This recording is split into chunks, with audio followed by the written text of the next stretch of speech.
Grandmas കിച്ചണിലേക്ക് സ്വാഗതം. ഇന്ന് ഞാനൊരു റൈസ് ലഡു ആണ് തയ്യാറാക്കുന്നത്. ഈ നമുക്ക് നേരെ റൈസ് ലഡുവിന്റെ റെസിപ്പിയിലേക്ക് കിടക്കാം. ലഡു തയ്യാറാക്കുന്നതിന് വേണ്ടിയിട്ട് ഇവിടെ ഞാൻ കുറച്ച് വെള്ള അരിയാണ് എടുത്തിരിക്കുന്നത്. ചോറൊക്കെ വെക്കണ വെള്ള അരിയാണിത്. ഈ അരിനെ ആദ്യം നമുക്കൊന്ന് വറുത്തെടുക്കണം.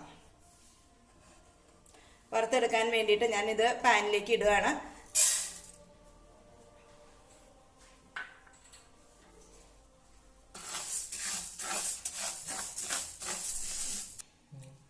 റൈസ് ലഡു നമുക്ക് പല രീതിയിലും തയ്യാറാക്കാം. ശർക്കര ഉപയോഗിച്ച് നമുക്ക് റൈസ് ലഡു ഉണ്ടാക്കാവുന്നതാണ്. അത് ഞാൻ ഇന്നിപ്പോൾ ഇവിടെ പഞ്ചസാരയാണ് ഇതിന് എടുക്കുന്നത്. അതുകൊണ്ടാണ് വെളുത്ത അരി തന്നെ എടുത്തത്. അരി ഒരുപാടങ്ങ് വറുത്ത് ബ്രൗൺ നിറത്തിലൊന്നും വരേണ്ട ആവശ്യമില്ല. ചെറുതായിട്ട് ഈ വെള്ള നിറമൊന്നും മാറി വന്നാൽ മാത്രം മതിയാകും. നമ്മുടെ അരി ഇവിടെ വറുത്ത് പാകത്തിനുള്ള നിറത്തിലായി വന്നിട്ടുണ്ട്. ഇതുപോലെ ചെറിയൊരു ബ്രൗൺ നിറത്തിലായി വന്നാൽ മതി. ഇത് അരിയെല്ലാം കണ്ടോ, ഇതുപോലെ നല്ലൊരു നിറത്തിലേക്ക് ബ്രൗൺ നിറങ്ങൾ വന്നു തുടങ്ങണുള്ളൂ. ഈ പാകത്തിന് നമുക്ക് ഇത് ഓഫാക്കാം. നന്നായിട്ടൊന്ന് ചൂടാറിയതിന് ശേഷം ഇതിനെ ഒന്ന് മിക്സിയിലിട്ട് പൊടിച്ചെടുക്കണം.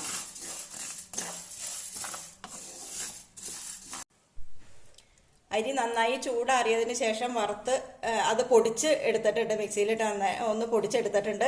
ഇനി ഇതിനെ ഒന്ന് നമുക്ക് അരിച്ചെടുക്കണം. അതിൽ പൊടിയാത്ത എന്തെങ്കിലും ഉണ്ടെങ്കിൽ അതങ്ങ് മാറ്റിയേക്കാം.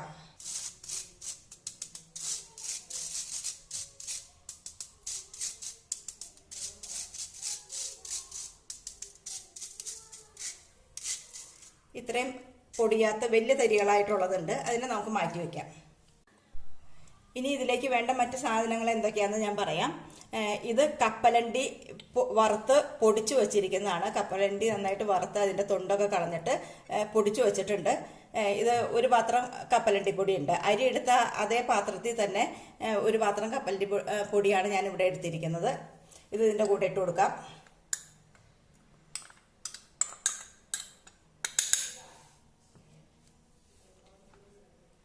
പിന്നെ കുറച്ച് തേങ്ങ എടുത്തിട്ടുണ്ട്.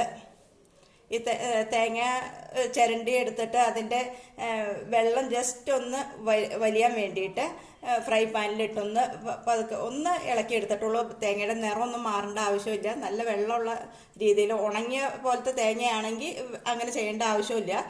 തേങ്ങയ്ക്ക് ഇത്തിരി പച്ചപ്പുള്ളൊരു തേങ്ങ ആയതുകൊണ്ട് അതിൻ്റെ വെള്ളമൊന്ന് വലിയാൻ വേണ്ടി ഫ്രൈ പാനിലിട്ട് ചെറുതായിട്ടൊന്ന് വറുത്തെടുത്ത് അതിൻ്റെ നിറമൊന്നും മാറരുത്. മാറാത്ത രീതിയിൽ തന്നെയാണ് ഞാൻ എടുത്തിരിക്കുന്നത്. ഇത് ഇട്ട് കൊടുക്കുകയാണ്.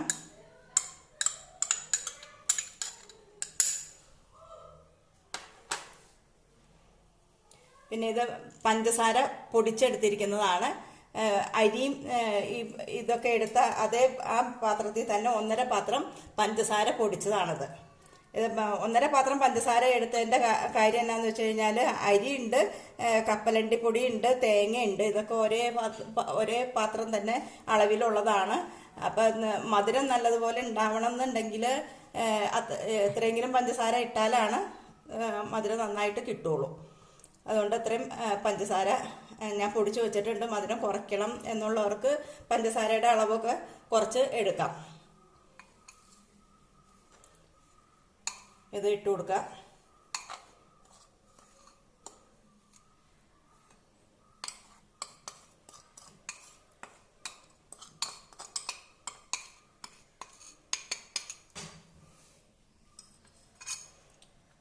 പിന്നെ കുറച്ച് ഏലക്കായ പൊടിയാണ് ചതച്ച് വെച്ചിട്ടുണ്ട്.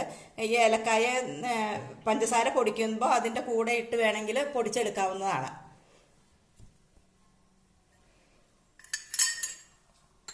പിന്നെ ഒരു സ്പൂൺ എള്ള്, കറുത്ത എള്ളാണ് ഞാനിവിടെ എടുത്തിരിക്കുന്നത്.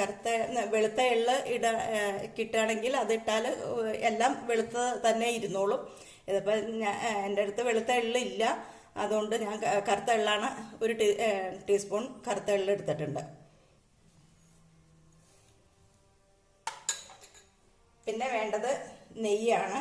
നെയ്യ് നമ്മളിത് എല്ലാം മിക്സ് ചെയ്തതിന് ശേഷം ഈ നെയ്യ് കുറേശ്ശെയായിട്ട് ഇതിൽ ഒഴിച്ചു കൊടുത്തിട്ട് നന്നായിട്ട് കൂട്ടി യോജിപ്പിച്ച് വീണ്ടും ഉരുട്ടിയെടുക്കുക. അങ്ങനെയാണ് ചെയ്യേണ്ടത്. ഇതെല്ലാം കൂടെ നന്നായിട്ടൊന്ന് മിക്സ് ചെയ്തെടുക്കുക.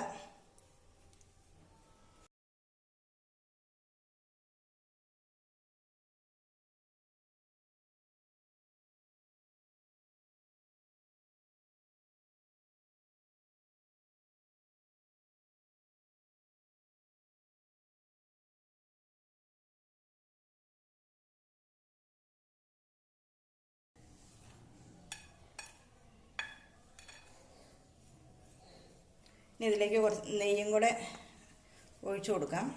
കുറച്ച് നെയ്യ് ഒഴിച്ചു കൊടുക്കാം.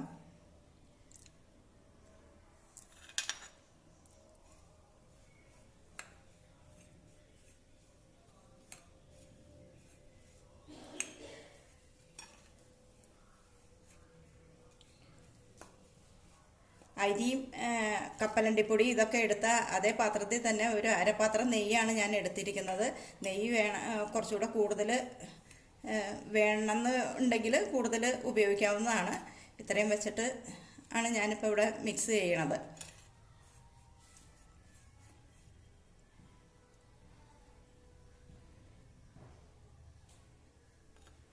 നെയ്യ് കുറേശ്ശെയായിട്ട് ഒഴിച്ചു കൊടുത്ത് കൂട്ടി യോജിപ്പിക്കാം.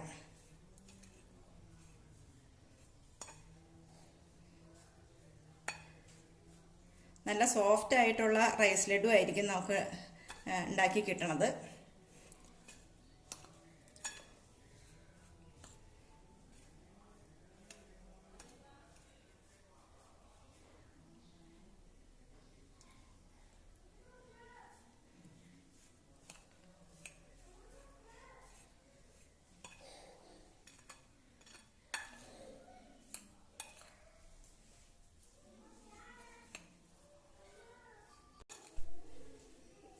ഇനി കൈ ഉപയോഗിച്ച് നന്നായിട്ട് കുഴച്ചെടുക്കാം.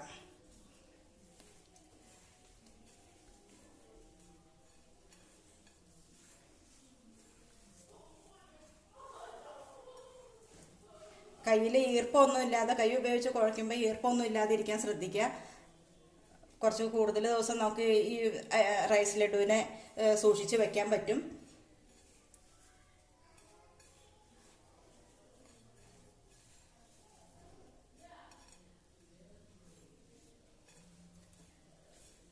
നമ്മുടെ റൈസ് ലഡുവിനുള്ള കൂട്ട് ഇവിടെ നല്ല പാകത്തിനായിട്ടുണ്ട്. ഇനി ഇതിനെ നമുക്ക് ഉരുട്ടിയെടുക്കാം. നല്ല ബലത്തിൽ തന്നെ ഉരുട്ടി എടുത്തോ, എന്നാലും കഴിക്കാൻ നല്ല സോഫ്റ്റ് ആയിരിക്കും.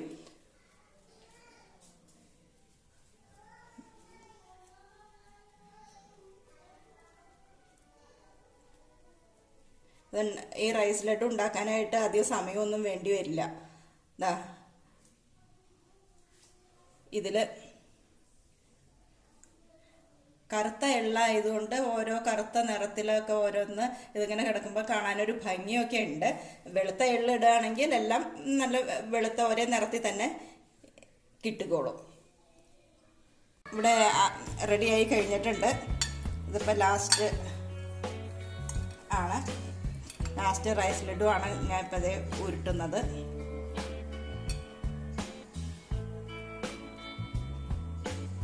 വളരെ പെട്ടെന്ന് തന്നെ നമുക്കിത് വീട്ടിൽ തയ്യാറാക്കാം.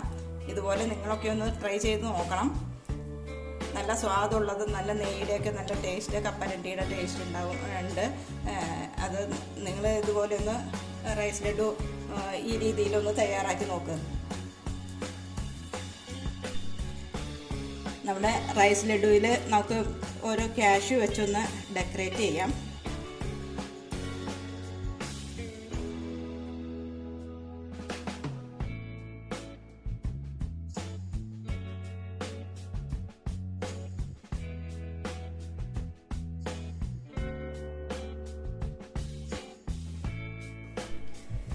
ഈ ലഡുവിന് ഇന്ന് ഇത് കഴിക്കുമ്പോൾ നല്ല മധുരം ഉള്ളതുപോലെ തോന്നുമല്ല, നല്ല മധുരം തന്നെ ഉണ്ട്. പക്ഷേ ഇത് നാളത്തേക്കൊക്കെ ആകുമ്പോഴത്തേക്കും ഇതിലെ മധുരമൊക്കെ നല്ലോണം കുറഞ്ഞിട്ടുണ്ടാവും. കപ്പലണ്ടി, തേങ്ങ ഇതൊക്കെ മധുരം നല്ലതുപോലെ വലിച്ചെടുക്കും. അപ്പം അങ്ങനെ അപ്പോൾ കഴിക്കുമ്പം മധുരം നമുക്ക് നല്ല പാകത്തിനുള്ള മധുരമായിട്ട് തന്നെയാണ് ഇരിക്കുന്നത്. ഇനി മധുരം കുറച്ച് വേണമെന്നുള്ളവർക്ക് മധുരം കുറയ്ക്കുകയും കൂട്ടണമെന്നുള്ളവർക്ക് കൂട്ടുകയും ചെയ്യാം. ഇപ്പം തന്നെ പാകത്തിനുള്ള മധുരം ഇതിനുണ്ട്. ഇപ്പോൾ റവ ലഡു തയ്യാറാക്കുമ്പോഴാണെങ്കിലും അതുപോലെ തന്നെയാണ് നമ്മൾ ആദ്യത്തെ ദിവസം കഴിക്കുമ്പോൾ അതിന് മധുരം കൂടുതൽ തോന്നും. പിന്നെ ഇരിക്കുന്തോറും അതിൻ്റെ മധുരം നന്നായിട്ട് കുറഞ്ഞു വരും. റവ ലഡു തയ്യാറാക്കുന്ന ഒരു വീഡിയോ ഞാൻ നേരത്തെ ചെയ്തിട്ടുണ്ട്. അതിൻ്റെ ലിങ്ക് ഇതിൻ്റെ കൂടെ ഇട്ടേക്കാം. എല്ലാവരും അതൊന്ന് കണ്ടു നോക്കുക. രുചികരമായ റൈസ് ലഡു ഇവിടെ റെഡിയായി കഴിഞ്ഞിട്ടുണ്ട്.